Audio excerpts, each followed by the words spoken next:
venus tous. Merci à Nicole aussi. Un petit récapitulatif sur Nicole Gontier, donc professeure d'histoire médiévale et doyenne de la faculté anciennement. Oui, Doyenne de depuis la faculté 2012 délivrée de ses fonctions. Des lettres et d'investigation à l'université Jean Moulin, Lyon 3. Alors on va commencer par la première des questions. Vous êtes effectivement spécialisé en tant que professeur d'université du Moyen-Âge et vous écrivez du polar moyenâgeux. Pourquoi ? Eh bien, parce que j'ai beaucoup travaillé quand j'étais chercheuse, enseignante-chercheuse. J'ai beaucoup travaillé sur la délinquance et la criminalité au Moyen-Âge, dans la région lyonnaise et à Lyon. Donc j'avais en main, en fait, quantité de fiches de police, quantité de choses déjà toutes prêtes, des faits divers lyonnais, de la fin du Moyen-Âge, parce que j'ai travaillé, le Moyen-Âge étant de 10 siècles, je me suis contentée de la fin du Moyen-Âge, c'est-à-dire vraiment la fin du XIIIe siècle et jusqu'au début du XVIe. Hein. Et donc j'ai tout ce qu'il faut pour imaginer des histoires criminelles. Les crimes, je les connais. Je connais aussi la façon dont on les soigne, c'est-à-dire la façon dont on réprime les crimes, dont on juge les gens, dont on utilise la prison aussi. La prison de l'époque, il faut savoir que c'est une prison sous caution, comme les pays anglo-saxons aujourd'hui. Ça veut dire quoi ? Ça veut dire qu'on est en prison, on reste en prison que si on n'a pas pu payer une caution libératrice. Et donc on peut rester à vie. Alors on peut rester à vie jusqu'à ce qu'on en crève, quoi, parce que franchement, c'est pas très très sain la prison. Et d'ailleurs, ça fait beaucoup plus peur aux gens quand on les menace de les jeter au cachot. Ça leur fait beaucoup plus peur que toute peine afflictive autre. Parce qu'on sait que si on est abandonné dans les cachots, on ne fait pas de vieux os. Voilà. Et alors, quand vous dites que vous aviez déjà tout ce matériel, est-ce que, alors que vous êtes encore professeur à l'université, vous avez déjà quelque chose qui germe, ou vous dites déjà, est-ce que je vais le faire, ou c'est même carrément beaucoup plus haut? C'est une envie de bien plus haut. J'ai fait une formation de littéraire complète, latin, grec, classe prépa, pour rentrer dans les circuits vraiment des professeurs de lettres normalement. Et puis j'ai choisi l'histoire parce que c'était ou l'histoire ou les lettres, tous les deux m'intéressaient. À tel point que j'ai fait beaucoup d'études aussi d'histoire littéraire de l'époque médiévale. Je connais pas mal la littérature médiévale. Mais j'avais donc cette idée d'écrire bien avant. Quand j'ai commencé, je raconte toujours cette anecdote parce que ça explique peut-être cette dérivation là, vers le polar. Quand j'ai commencé à écrire ma thèse de 3e cycle sur les pauvres à Lyon,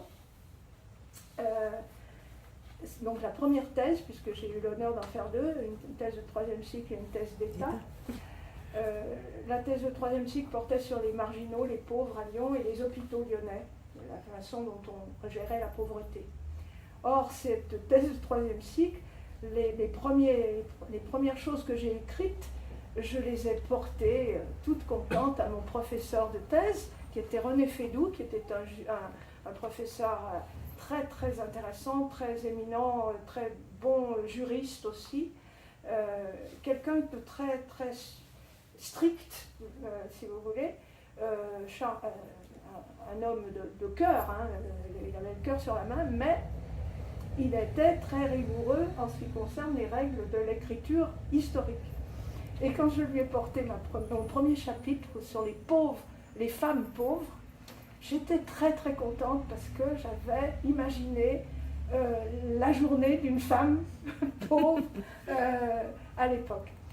Et donc c'était un récit en fait un peu romancé, quoi, ce que j'avais fait. Et finalement, j'ai été très déçue quand il m'a dit « Mais non, non, non, c'est pas du tout la façon dont il faut l'écrire. » Alors justement, ça m'a permis de comprendre qu'il y a deux sortes d'écriture. Il y a l'écriture historique et l'écriture romanesque historique. Si vous voulez, je vous embrasse la différence. Je voulais y venir sur les codes, mais oui, il n'y a pas de souci. Si vous voulez, quand vous faites un ouvrage d'histoire, vous avez l'obligation d'abord de donner vos références exactes en note infrapaginale.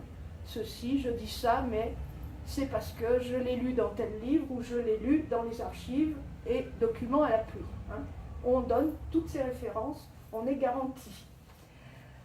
Quand vous écrivez un ouvrage d'histoire aussi, vous devez partir de la cause, donc en amont, dans le temps, partez de la cause et vous examinez les conséquences. Et normalement, vous devez expliquer un peu un phénomène historique par ce biais. Quand vous écrivez un roman historique, la vérité historique, vous êtes quand même, si vous êtes un peu honnête avec vous-même, vous êtes tenu de la conserver, mais c'est plutôt de la véracité que de la vérité absolue du fait, du phénomène ou de l'exactitude du temps. Et puis, en ce qui concerne le temps du roman historique, là, c'est encore plus jouissif, parce que vous pouvez manier en tant qu'écrivain le temps, vous pouvez revenir en arrière, vous pouvez imaginer des flashbacks ou des perspectives différentes, des scènes concomitantes. Ça, c'est tout à fait agréable. Voilà la différence principale. Quant au style, le style d'un roman, d'un texte historique, d'un texte sérieux historique, d'une thèse, c'est un style sobre, dépouillé absolument de la personnalité de celui qui écrit. On ne doit pas découvrir la personnalité, la sensibilité de l'écrivain derrière. Les historiens doivent être absolument neutres en principe. Même s'il est toujours quand même un peu part prenante de ce qu'il écrit. Mais en plus, vous avez dans le roman historique la permissivité de dire, eh bien, oui, on peut parler de toutes les façons possibles, les personnages peuvent avoir leur style de parole, etc. Voilà la cause de ma dérive. Alors, je n'ai écrit vraiment des romans. Le premier, il naît quand, en fait? Il est né en 2012. Véritablement, oui. C'est ça, il est né en 2012. Mais en amont, c'est vraiment le premier, c'est-à-dire, alors, le premier, j'écris celui-ci. Le premier, c'est le crime de la rue de l'Aumône. Je vous explique, j'ai été professeur à l'université de Dijon avant de revenir à Lyon. Et les archives de la ville de Dijon sont extrêmement riches en affaires judiciaires. Et j'avais trouvé donc une histoire comme ça d'une femme qui était tombée dans un puits. Le mari était sensiblement l'assassin, très certainement. Et il arrivait à s'en sortir en disant que sa femme était ivrognesse et elle était tombée, et que très souvent elle tombait comme ça et que malencontreusement elle était tombée dans le puits. Voilà. Ça m'avait paru très drôle. En plus, on sentait très nettement le mensonge du mari. Il s'en sortait quand même du point de vue judiciaire parce qu'il n'y avait pas de témoin à contre. Et cette histoire était restée dans la tête, quoi, bien avant que je n'écrive. Et puis, disons, les vacances avant ma dernière année de professionnel, avant que je prenne ma retraite, j'ai parti sur le balcon du chalet à Chamonix. Là, je m'ennuyais, ferme. J'ai pris mon ordinateur, puis j'ai commencé ma scène du puits, comme ça. Et puis, je l'ai lu à la famille, et la famille m'a dit, moi, c'est pas trop mal, continue, donc je continue.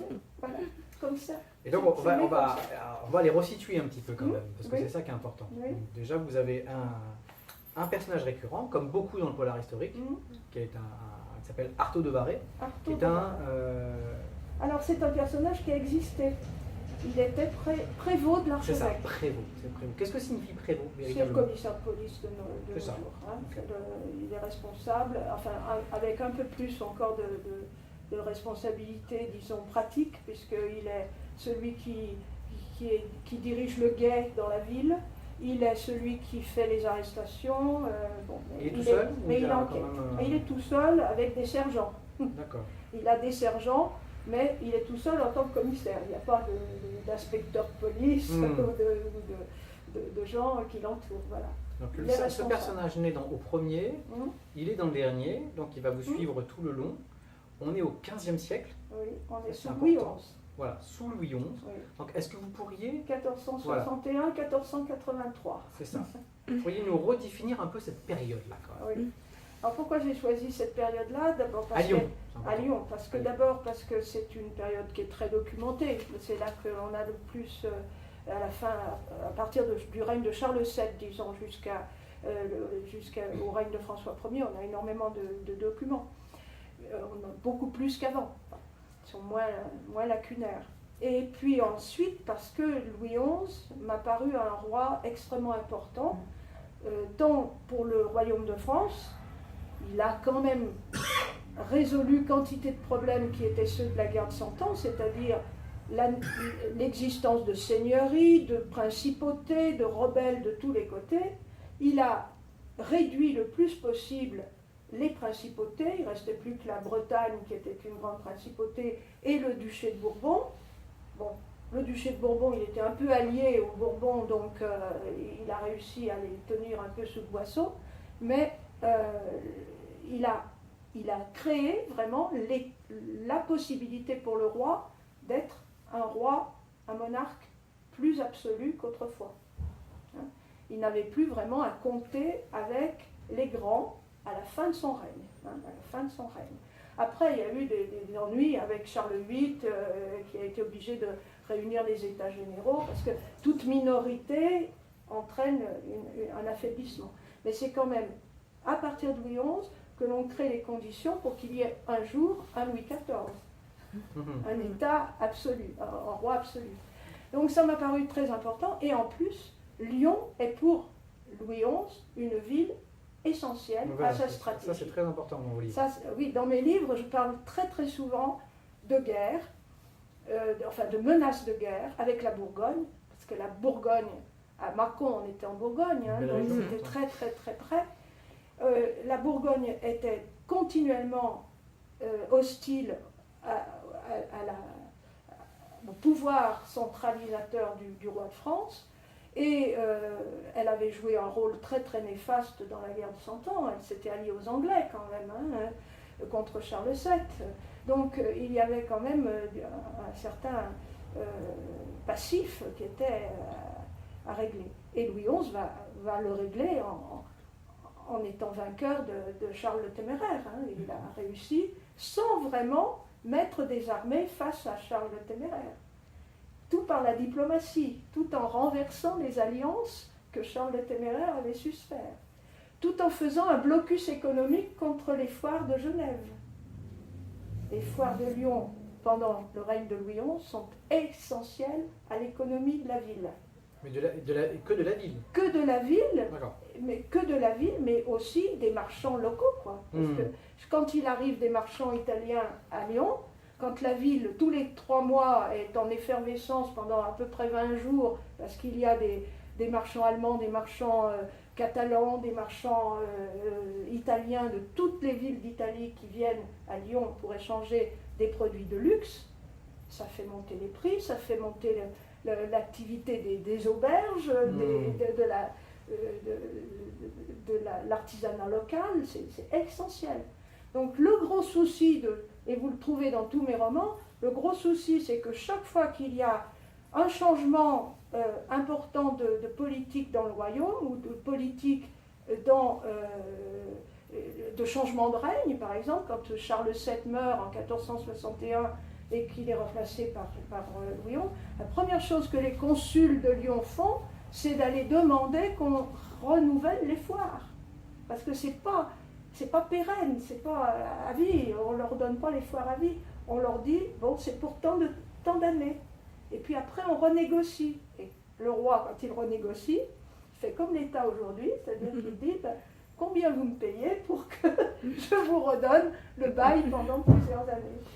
Et alors, sous ce règne-là, lors de cette période, comment se situe cette ville sur la carte de la France? Alors c'est une ville qui est, comme on dit, marchissante dans le langage de l'époque, c'est-à-dire qu'elle est frontalière. La frontière, elle est frontalière avec la Savoie, qui est d'empire, c'est l'empire romain germanique, la Savoie, c'est dans l'empire. Elle est frontalière avec la Bourgogne, la principauté bourguignonne, et la Bourgogne, elle est partagée entre, c'est à la moitié, la Bourgogne est duché et comté. La Franche-Comté aujourd'hui, c'est l'ancienne comté de Bourgogne. Il y avait le duché, qui était la région autour de Dijon, et il y avait la comté, qui était la région autour de Besançon. Et cette partition de la Bourgogne faisait que la Bourgogne regardait du côté du royaume de France pour le duché, normalement c'était une principauté de la France, et la comté c'était l'empire. Mais il n'empêche que quand les ducs de Bourgogne sont hostiles au roi de France, c'est presque parce qu'ils s'imaginent comme des délégués de l'empereur. Donc il y a là tout un contexte de dire la ville de Lyon, elle est en frontière. Elle est en frontière aussi avec le Dauphiné. Le Dauphiné est français, il est aux mains du dauphin, du fils aîné du roi de France. Mais quand le fils aîné du roi de France, c'est Louis, futur Louis XI, c'est un personnage qui est tout à fait hostile au roi, son père, Charles VII.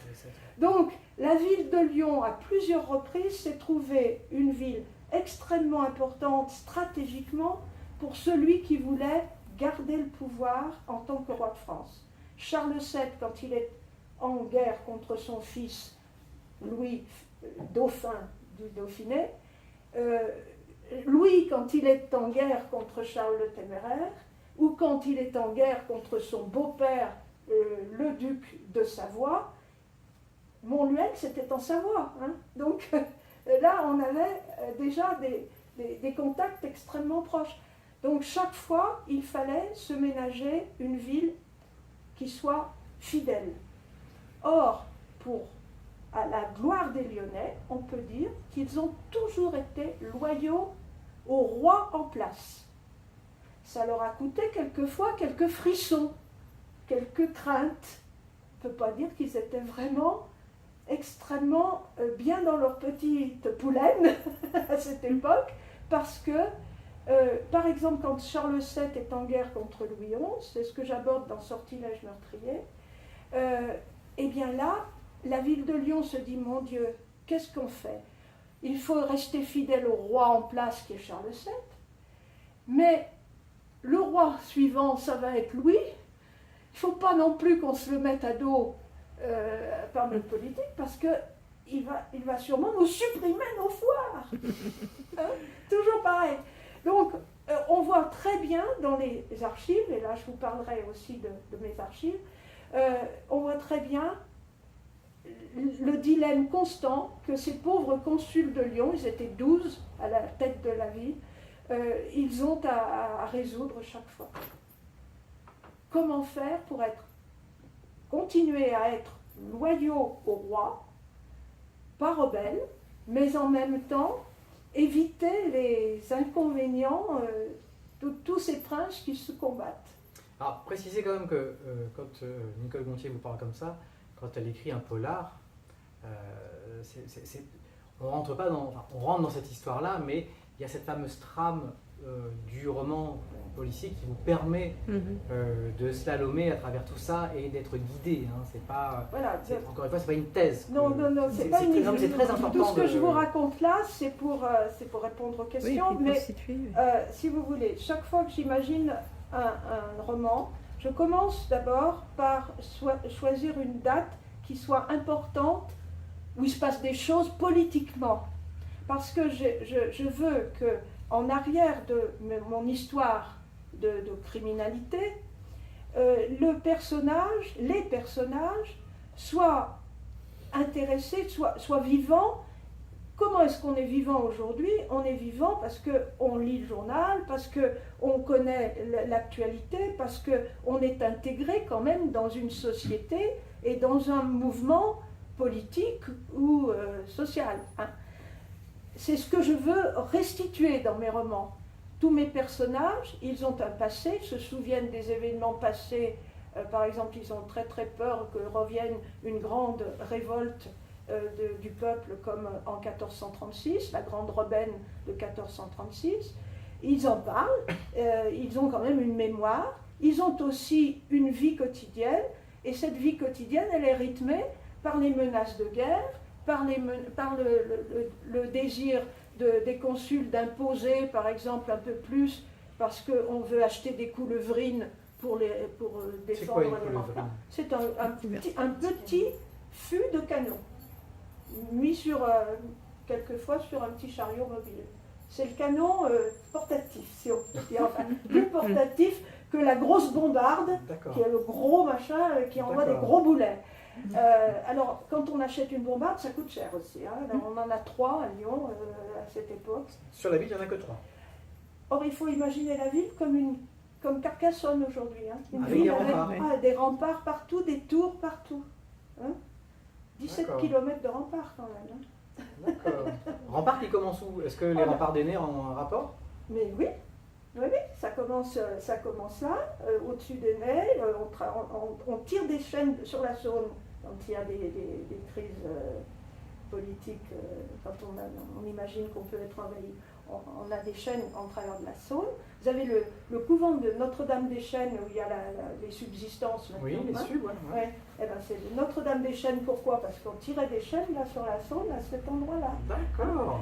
Et puis, donc, à partir d'Aisne, on montait sur la colline, on allait jusqu'à Saint-Just, qui était fortifié, lui aussi, c'était un bourg fortifié, et on redescendait sur Pierre-Cise, en incluant le Fourvière actuel, hein, sur Pierre-Cise, où il y avait un château fort de l'archevêque de Lyon, et il a été détruit à la Révolution, c'est notre Bastille à nous, on l'a détruit à ce moment-là. Et puis après, on redescendait, donc il y avait une porte fortifiée sur la Saône, là, c'est une porte fortifiée de Pierre-Cise. Et puis, de l'autre côté, quand on arrivait vers la Platière et les terreaux actuels, il y avait un grand, à la place de la rue Constantine, quand on a fait les fouilles d'ailleurs, quand on a construit le parking souterrain, on a retrouvé les premiers éléments de ces fortifications. Donc le bourg Saint-Vincent, il était en dehors des fortifications.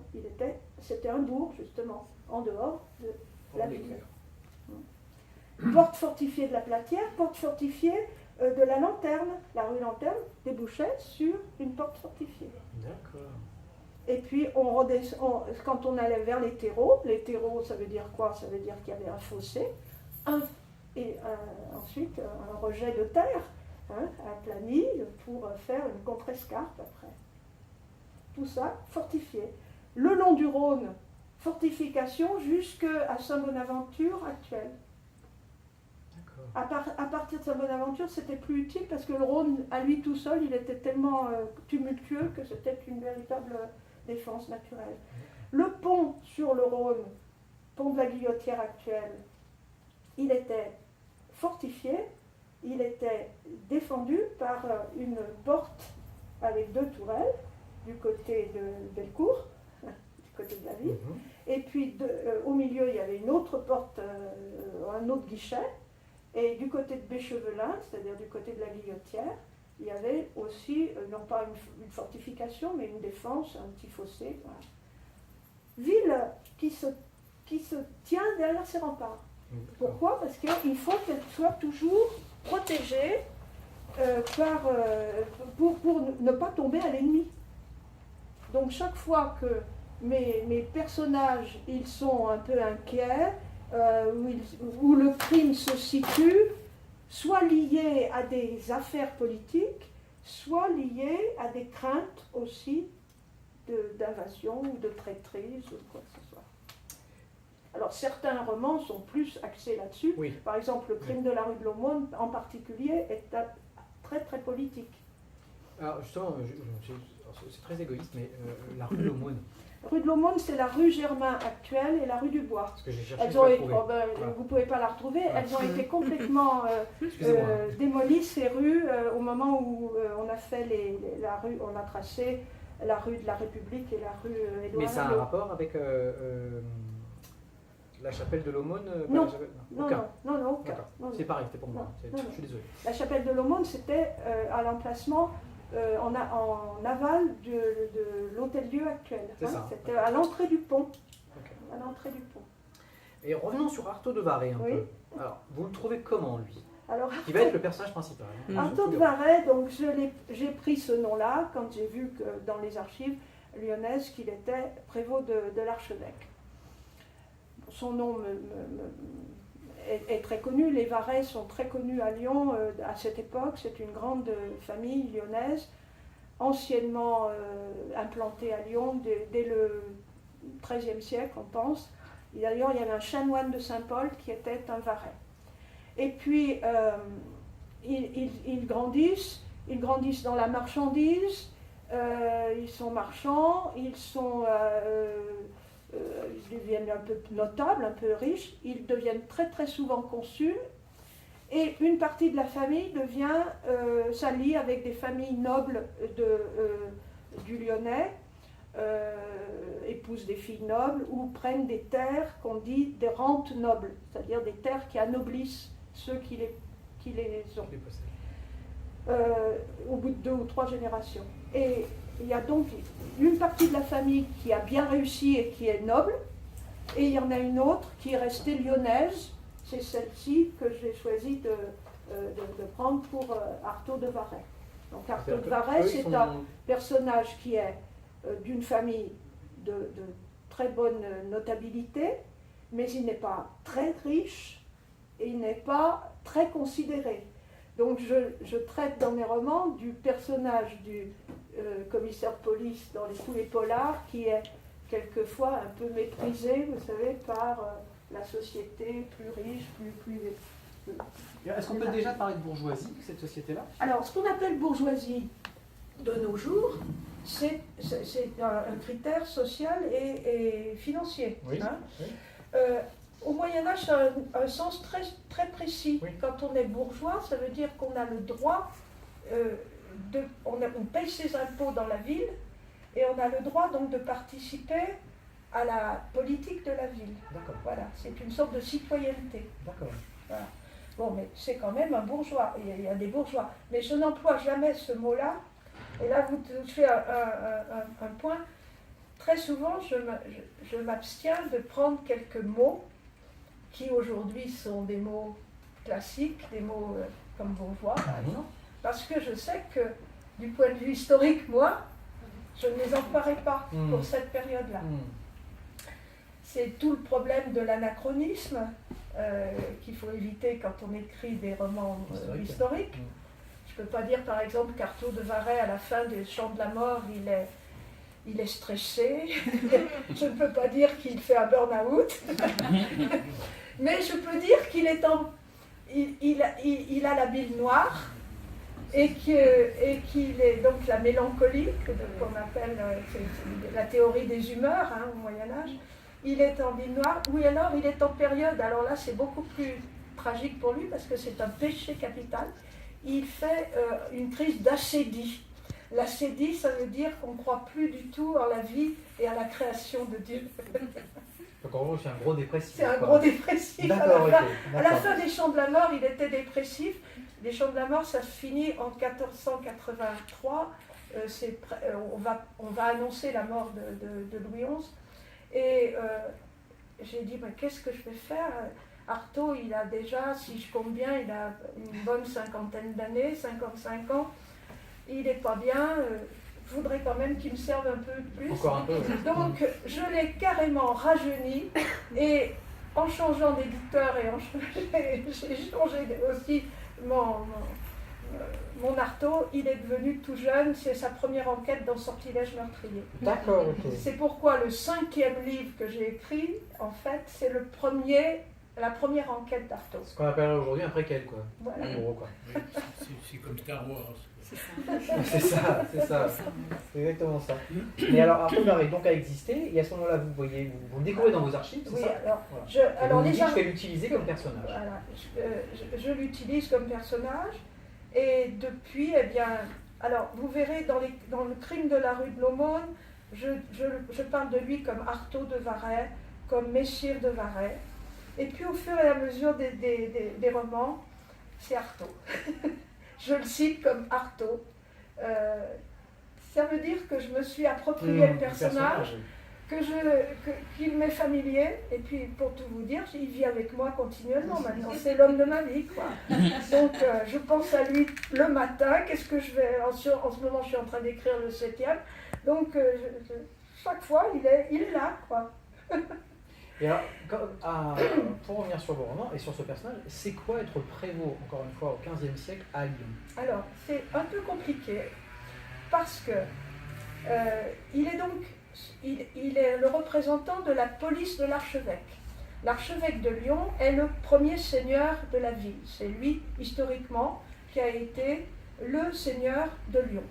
À partir de 1312, voilà qu'un empêcheur de tourner en rond vient compliquer les affaires de l'archevêque, qui était seigneur, qui avait quelques problèmes avec les chanoines de Saint-Jean, qui étaient toujours contre lui, et qui voulaient aussi être seigneur dans la ville, mais bon, il s'en était encore tiré.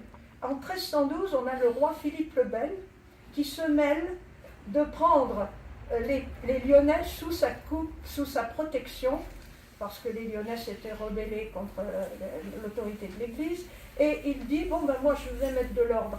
Vous savez, les gens qui viennent s'occuper des affaires des autres, comme ça, c'est jamais bien clair.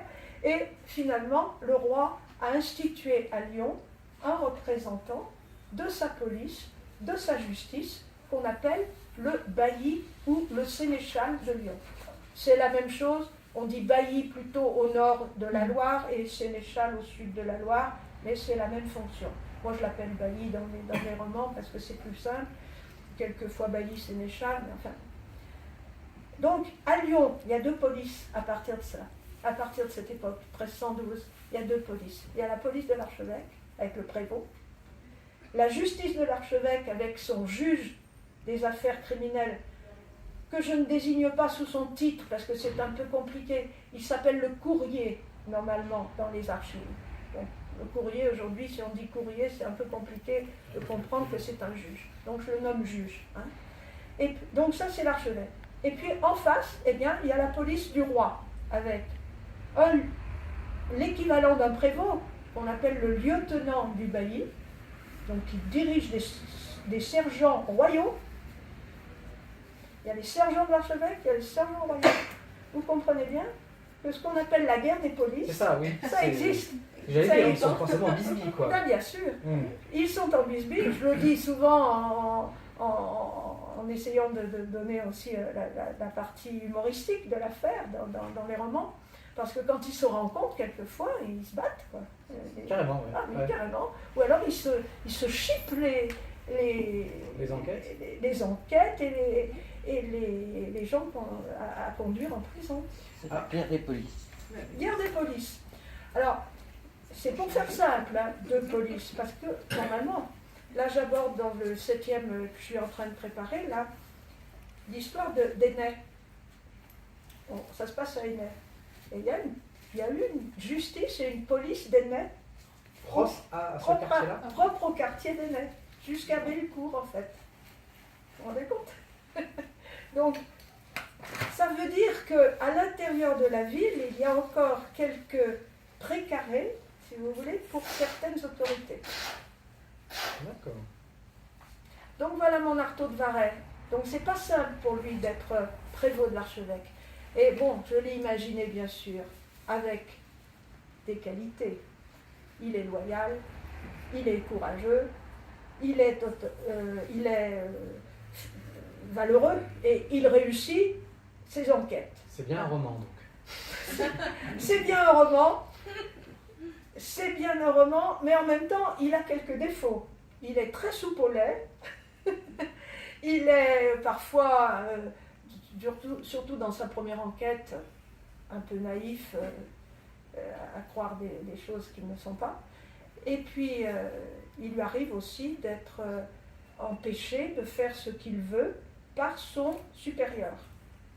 Alors, le supérieur, je l'ai imaginé à partir de quelqu'un qui a existé aussi. Je me suis méfiée, j'ai fait attention que la famille ait été déclarée ne plus avoir de descendants à partir du XVIIe siècle. Parce qu'autrement, on peut toujours avoir des gens qui se plaindraient. Mais ce Jehan de Villeneuve, qui était le courrier, donc le juge supérieur, responsable normalement de la justice de l'archevêque, celui qui était promoteur des enquêtes en fait, le prévôt obéissait au juge. Ce Jehan de Villeneuve, je lui ai trouvé bien des défauts, je l'ai fait vaniteux, je l'ai fait un petit peu couard devant les autorités les plus importantes, mais je me suis rendu compte que dans les registres de la ville, eh bien, je n'avais pas vu si faux que ça, parce qu'il n'est pas recommandable. Mais comment dans les registres de la ville, on arrive à se rendre compte de ça? Alors, je vous explique mes trois sources principales de renseignements pour établir des histoires comme ça. J'ai donc les dossiers criminels, les dossiers, les jugements, toutes les affaires criminelles qu'on peut avoir. Alors, je vous avoue que, justement, c'est le privilège du romancier. Quelquefois, je prends des choses que j'ai lues dans les archives criminelles de Côte d'Or. Dans mon premier poste, j'étais professeur à Dijon. Donc, je déplace et je mets ça à Lyon, peu importe. Quelquefois, c'est uniquement des archives lyonnaises, criminelles lyonnaises. Mais là, c'est le privilège de l'écrivain par rapport à l'historien. Dans la mesure où ça reste véridique, enfin, ça peut se faire aussi bien dans une ville que dans l'autre. Et puis, deuxième source, alors proprement lyonnaise, ce sont les registres consulaires. Qu'est-ce que c'est que les registres consulaires?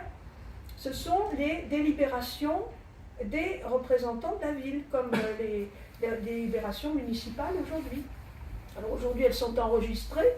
À cette époque, elles étaient enregistrées, c'est-à-dire mises sur registre. Et on a des registres depuis la fin du XIVe siècle jusqu'à la période révolutionnaire. On a tout. On a tout. On a, il y a très très peu de lacunes. Et alors, c'est à la période révolutionnaire qu'on a plus de lacunes, parce que là, ça a été filtré. Mais ça veut dire quoi? Ça veut dire qu'au début de la page, on a la date. Se sont réunis à tel endroit les consuls, un tel. Bon. Donc on a la date, on a le lieu, on a les noms des consuls, et puis derrière, on a les affaires qu'ils sont en train de débattre. Et on les entend parler. Un tel prend la parole et dit son avis. Quand il y a des votes, on a les votes. Un tel est d'accord pour faire ceci, parce qu'il votait pas secrètement.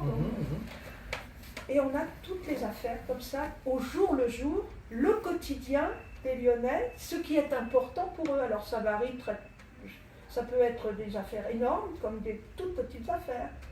On ne trie pas, c'est tout à la suite. D'accord. Et alors pour vous donner par exemple un exemple de la façon dont j'utilise ça, on a donc dans ces registres consulaires, là, vous avez l'image de l'écriture, qui est celle des registres. C'est une écriture qui est à déchiffrer quand on fait de la paléographie médiévale. Bon, une fois qu'on a l'habitude, ça va. Alors voilà un épisode que j'ai traduit dans Peine capitale. Vous allez voir comment. Voilà le texte même du registre.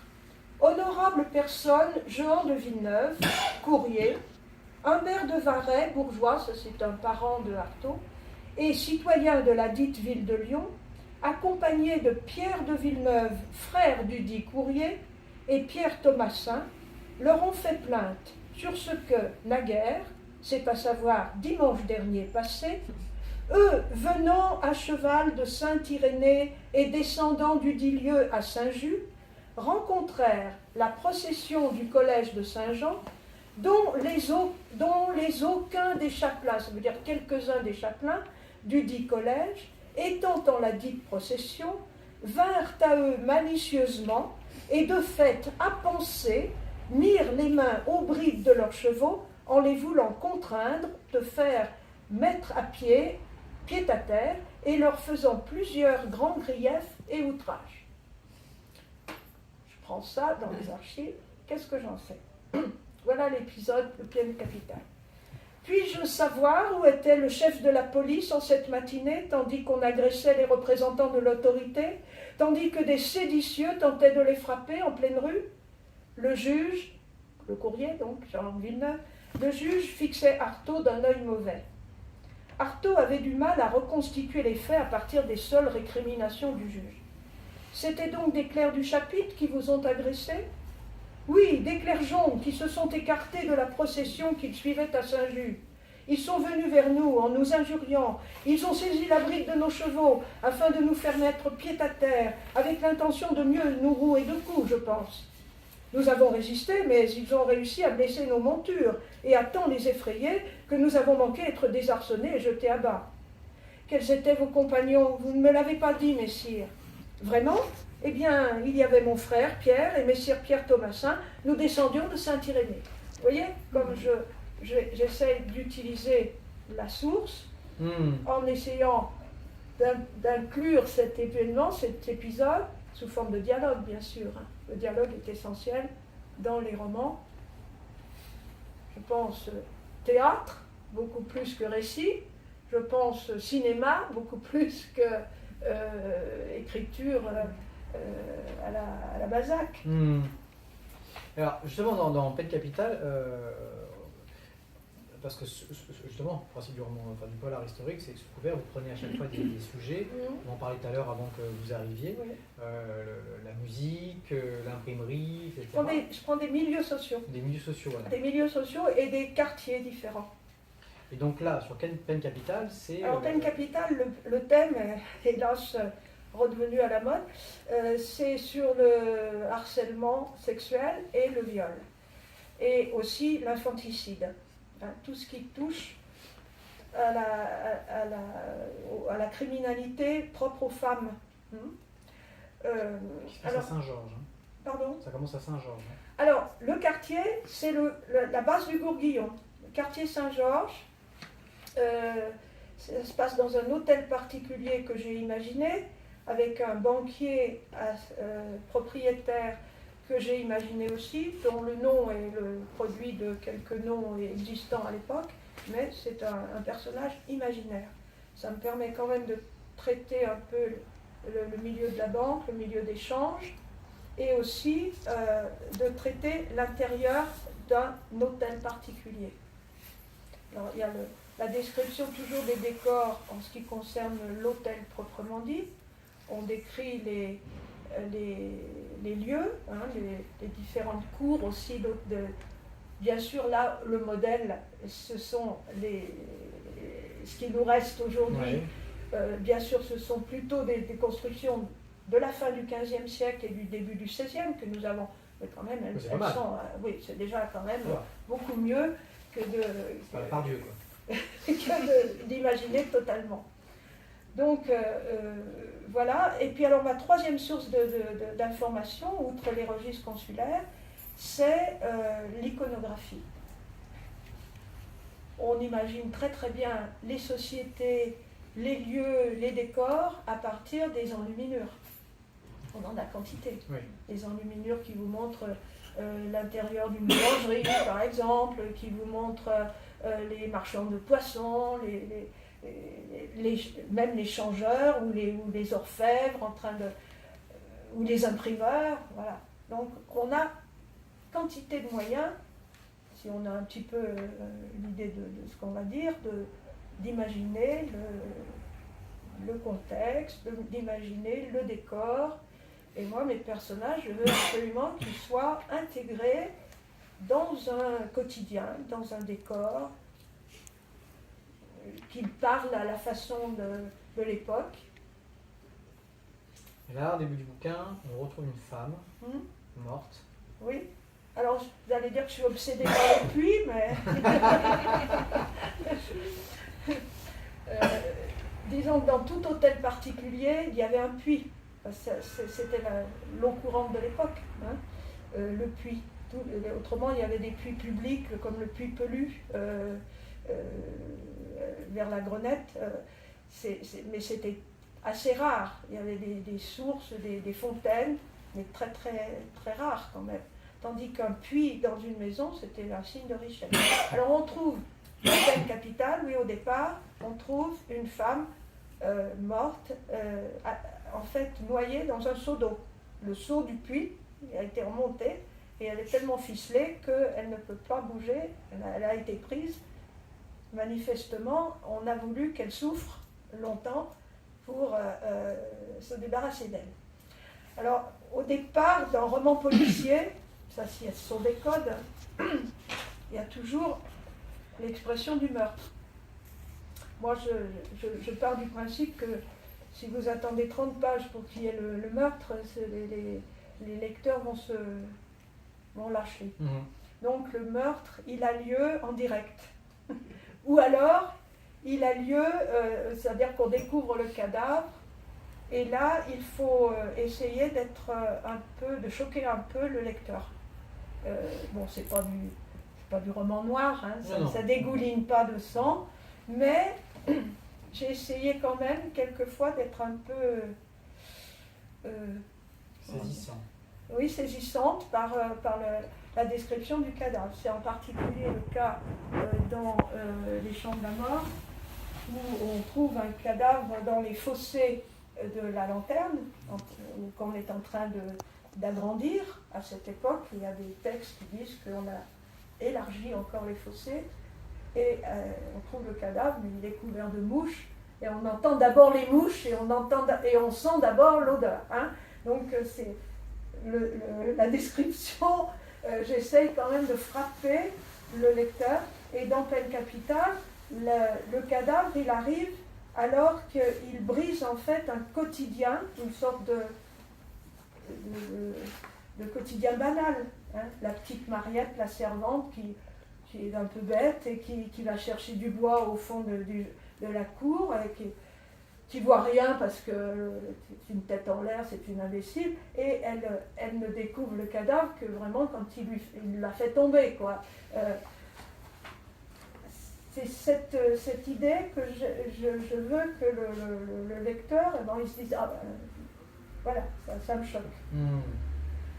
C'est un des codes du roman policier. Hein.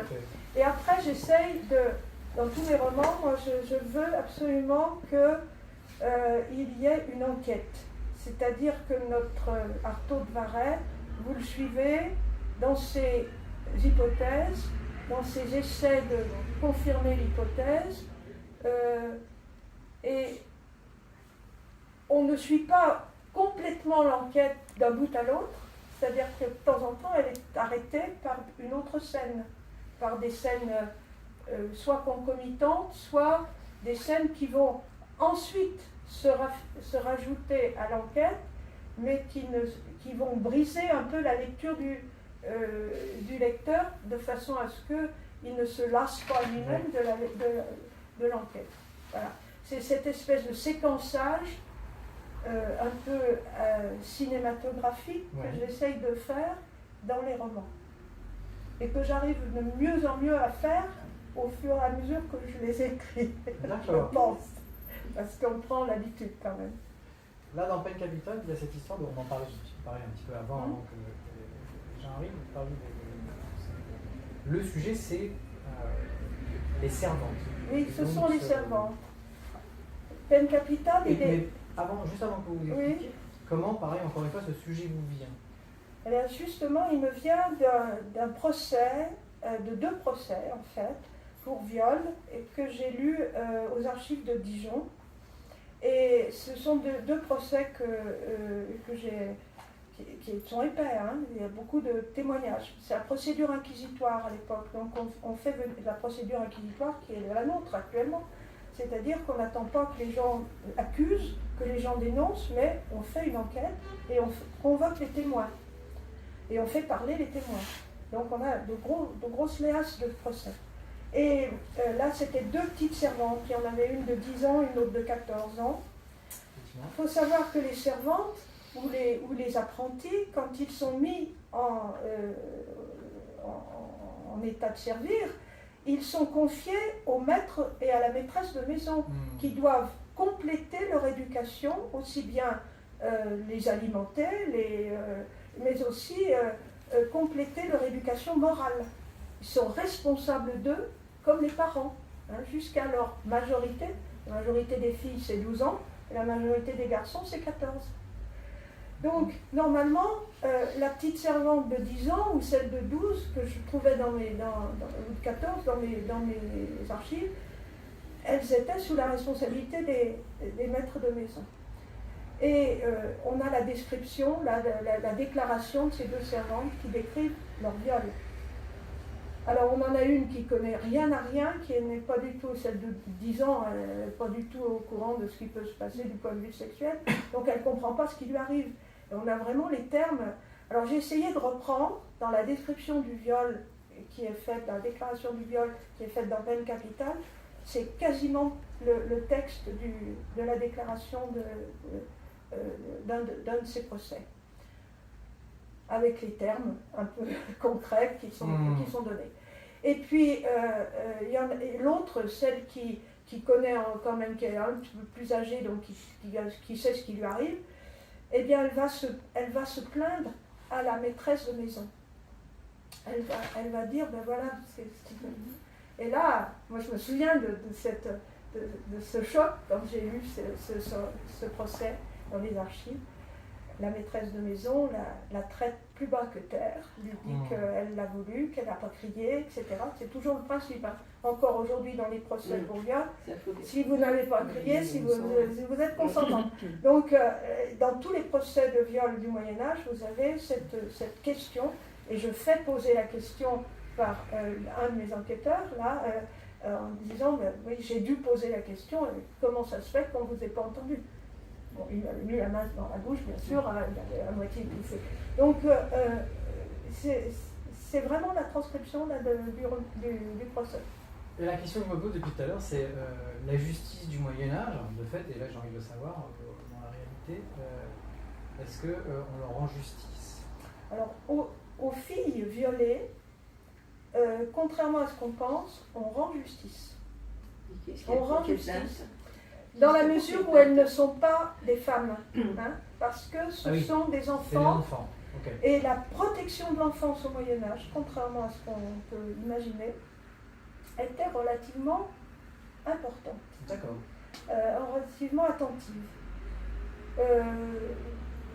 Parce qu'on a toujours cette idée que ce n'est pas seulement le corps qui a été souillé, mais c'est l'âme.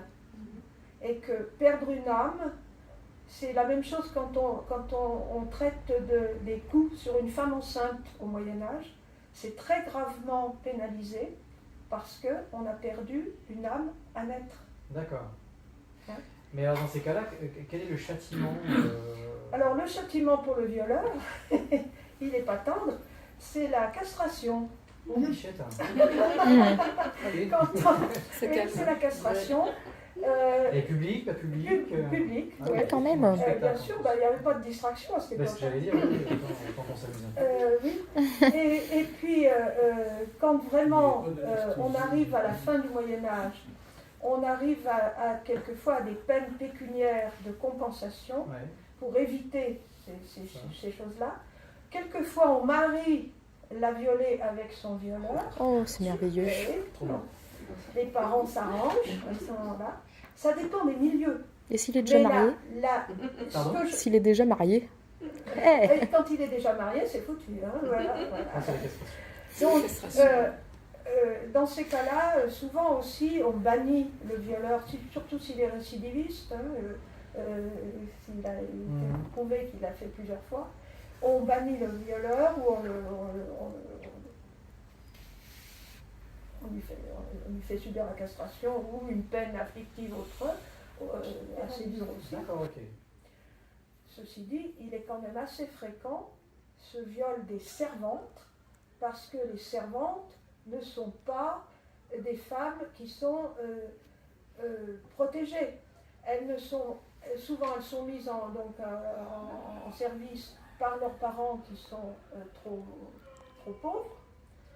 Elles ont perdu la protection juridique de leur père.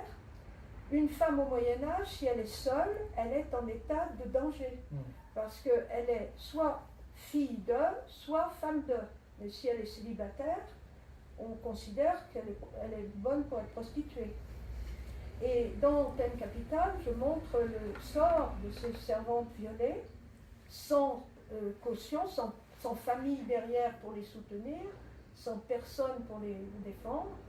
Eh bien, elles sont condamnées au bordel. C'est là qu'elles trouvent la sécurité qu'elles n'ont plus ailleurs. Entre femmes, oui. Enfin, entre femmes avec la maquerelle, oui. Alors il y a des portraits de maquerelle, il y en a quelques-uns dans mes romans, parce que forcément, on se retrouve dans des mauvais lieux quelquefois, les tavernes qui servent aussi dans leur arrière-boutique de bordel éventuel. Et puis il y a les fameuses étuves. Alors les étuves, c'est des bains publics, parce qu'au Moyen-Âge, contrairement à ce qu'on pense aussi, on était plus propre qu'au XVIe siècle. Il y avait encore cette formule des termes romains sous la forme de bains publics. Et qui se trouvait où à Lyon? Alors, il y en avait un près de la rue des Trois-Maries, rue des Tresmonnaires, après à l'époque. Hein. Donc ça faisait scandale parce que c'était trop proche du cloître Saint-Jean. Et les clercs de Saint-Jean y allaient. Mais tant qu'ils y allaient pour se laver, ça allait. Mais en arrière de ces étuves, il y avait ces massages thaïlandais de l'époque qui sont possibles. Fillettes d'étuves, c'est-à-dire des prostituées. Et il y en avait une autre étuve vers le parking Saint-Georges. À l'emplacement du parking Saint-Georges actuel, le nouveau parking. Voilà. Ça c'était des étuves qu'on appelait les étuves du Sabli. Et puis il y avait les grandes étuves de la pêcherie. Alors là, un quartier, votre quartier. Oui, je sais. Ah là là, pas très renommé. De gens venus de Bourgogne, donc déjà un peu. Oui, on voit bien, un peu des trèfles. Et des gens qui étaient connus pour recevoir le soir des gens, des vagabonds, des larrons, des gens de sacs et de cordes. Et les études de la pêcherie avaient un très mauvaise renommée. Et je me disais, en vous écoutant, est-ce que vous avez des... Je vais la poser en deux fois. Est-ce que vous êtes vous-même lectrice de polar? C'était la question qui Alors je vais vous surprendre, j'ai horreur de la littérature policière. La littérature policière, comment dire, des sociétés actuelles, quoi. Où le polar se passe actuellement. J'en ai lu, mais ça ne m'a jamais... Pourquoi? Parce que je trouve que les auteurs que j'ai lus, je n'ai pas lu peut-être les meilleurs, mais même Fred Vargas, ça me déçoit toujours à un moment parce que les personnages manquent de densité au profit de l'intrigue. L'intrigue est plus importante que les personnages. Et pour moi, je trouve que saper faire un portrait d'un personnage bien dense, bien intéressant, c'est plus important. Et en revanche, ça signifie que vous lisez du polar historique? Alors je lis, comme j'ai pu en mettre là-bas, par exemple. Je lis de l'Anne Perry. J'ai lu de l'Anne Perry, pas mal. En polar historique, un peu de Parot. Oui. Voilà. Et qui vous ont convenu? Oui. Anne Perry, j'aime bien. beaucoup aimé, parce que je trouve qu'elle retranscrit bien l'atmosphère du Londres victorien, voilà, la société victorienne. Bon, les Siménon et les Agatha Christie, bien sûr, je les ai lus, je les connais par cœur. C'est pas pareil. Ah non, on ne peut pas considérer ça comme une Mais histoire historique. non, même en polar, Oui. c'est du petit polar. Maintenant, moi, je pense qu'Agatha Christie, je ne sais pas si elle aurait autant de succès maintenant. Je pense que quand on le lit maintenant, c'est plus par une sorte de retour nostalgique à un certain... Après, elle a une construction sur l'enquête qui est quand même très très particulière. Oui. Au polar, dans l'ensemble du polar. Oui, mais je dis, ça se résume toujours, la solution se résume par une histoire d'un personnage qui a pris une autre identité, qui s'est masqué, qui s'est déguisé, voilà. Comment ? Il faut pas le dire, il y en a peut-être qui n'ont pas lu. Non, je pense que dans Agatha Christie, il y a toujours un peu la même solution. Ah, on y retrouve des mécanismes voilà. communs, ça c'est clair. Et c'est ce qui me gêne dans certains polars, c'est que finalement, même dans certains Fred Vargas, à la fin, je dis ben oui, mais c'est une pirouette. C'est par une pirouette qu'on arrive à trouver la solution. Ce n'est pas la conséquence logique de la progression de l'enquête. Et alors, c'est peut-être vaniteux de ma part, mais c'est ce que moi, au contraire, ce que j'essaye de faire. C'est pas inintéressant, parce qu'on en parlait justement aussi tout à l'heure. Comment on construit en amont, vous l'avez construit en amont, comment vous réalisez ça? Oui, alors... Vous partez de vos archives, d'accord? Je pars des archives, je pars... plus j'ai d'éléments, disons, de faits divers qui peuvent me servir de point d'ancrage, mieux c'est. En ce qui concerne le séquençage des chapitres, comment vous dire, j'ai l'idée de qui a tué au départ. Bon, je vais tâcher de... Enfin, souvent j'ai la scène finale ou la scène initiale, ça dépend de... Donc pour les Chants de la Mort, j'ai eu la scène finale, c'est la première que j'ai écrite. Après, je l'ai remaniée, mais c'est celle-ci. Je la voyais là. Alors, je savais où j'allais. Bon, je fais un synopsis. Hein. C'est-à-dire que je me dis, il va falloir qu'il se passe ceci, ceci, ceci. Mais quand je commence à écrire, je ne sais pas du tout, quand même, si je vais suivre complètement le synopsis. Et quelquefois, des personnages secondaires deviennent plus importants et me conduisent à une autre solution que celle que j'avais imaginée au départ. Au fur et à mesure. Au fur et à mesure. D'accord. Ça reste un peu miraculeux. Parce que oui, il faut que vous retombiez sur vos pattes quand même. Ah ben tout à fait, il faut que ça soit cohérent. Il ne faut pas qu'il y ait de contradiction. Mais quelquefois, je me dis, c'est peut-être pas moi qui ai écrit. Parce que... Monsieur. Parce que pour les Chants de la Mort, par exemple, j'avais pas imaginé le troisième crime, par exemple. Hein. Il y en a 3 dans les Chants de la Mort. Mais parce que quelquefois, pour faire rebondir un peu l'action ou redonner du cœur à l'ouvrage, à mon enquêteur, il lui faut une deuxième victime, hein, sans que ça soit un crime en série. Il ne faut pas qu'on la coupe les pattes. Mais ça reste quand même un peu, pour moi, c'est ce qui me titille un peu, c'est de me dire comment tu arrives finalement à avoir le petit miracle quotidien. D'accord. À avoir cette enquête jusqu'au bout, quoi. Et jusqu'à présent, ça n'a pas posé de difficulté. Je ne peux pas vous en dire plus là-dessus. Bien. Est-ce que vous auriez des questions? Est-ce que vous avez lu, d'abord, est-ce qu'il y a quelqu'un ici qui a lu déjà un de mes romans? Non, c'est la découverte. Oui. Oui. Oui, vous avez lu quoi? Le titre m'échappe, je suis désolé. Le premier, je crois que vous avez. Le crime de la rue de l'Aumône? Non. Non, sortilège meurtrier? Non. Le meurtre d'un maître drapier? Non, c'était. Les fers maudits? Mais c'est le. Il y en a 6. Les chants de la mort? Oui. Voilà. À propos du milieu des chanteurs. Oui. Voilà, oui, ça se c'est passe ça. à la maîtrise de la C'est ça. cathédrale. Et c'est là, et c'est dans ce bouquin où vous parliez justement du quai de la pêcherie avec ses étuves. Oui. Vous les évoquez Oui. dans ce... Oui, il y a une descente de police dans les études. Voilà. Excusez-moi.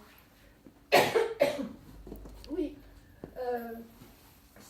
On disait chaque fois, j'essaie d'illustrer un milieu différent. Vous voulez un verre d'eau? Ça m'a passé, c'est un état. Ou un acarien. Un milieu différent. Là, les gens de la Bible, alors qu'ils étaient autrefois des membres d'une maîtrise, et qu'ils devenaient des vedettes sollicitées par les cours princières, et qu'ils avaient donc un avenir pour devenir des gens connus, qui signaient leurs œuvres, Josquin-des-Prés, par exemple. Et ces ex-chapelains devenaient des gens célèbres. Ça, c'est le thème historique à partir duquel j'imagine toutes les actions. Meurtre d'un maître drapier, ça se passe exactement dans ce quartier-là. Je pense que mon héros habite par là. Et merci. Et donc, c'est plutôt le thème de la peinture, parce que le héros est un peintre qui est connu, un peintre verrier de la cathédrale, qui est attesté et dont on connaît le nom, sinon les œuvres.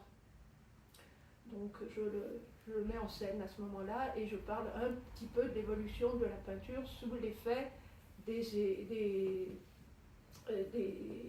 marchandises échangées en foire, qui étaient par exemple des œuvres d'art, italiennes par exemple. Les fers maudits, ça se passe au milieu des imprimeurs. Au moment où s'installe l'imprimerie à Lyon avec Barthélemy Buyer, en 1473. Et puis, je parle aussi de la peste, des épidémies, toutes les craintes, parmi les craintes quotidiennes des gens à cette époque, il y avait la guerre, les menaces de guerre, les menaces de voir péricliter les foires, et aussi les menaces de la peste, l'épidémie de peste dont on avait toujours peur, qui revenait d'ailleurs pendant la période de Louis XI, il y a eu 3 périodes de peste. Donc ce n'était pas des craintes vaines. Dans le sortilège meurtrier, c'est plutôt le milieu des hôpitaux lyonnais, de l'hôpital du Pont-du-Rhône, l'ancêtre de l'Hôtel-Dieu, et le milieu aussi des inquisiteurs, de l'Inquisition, qui était aussi très virulente à cette époque, puisqu'on commençait la chasse aux sorcières. Et dans telle capitale, vous retrouvez donc l'intérieur d'un hôtel particulier et le milieu des domestiques, des servantes et des valets. Vous voyez, chaque fois j'essaye d'illustrer un milieu politique ou un milieu social différent et un quartier différent. Bien sûr, on se promène dans toute la ville, mais on a quand même un quartier qui est plus mis en valeur qu'un autre. Donc il me restait Énée et Le prochain, c'est c'est sur Énée. Aîné, c'est ça.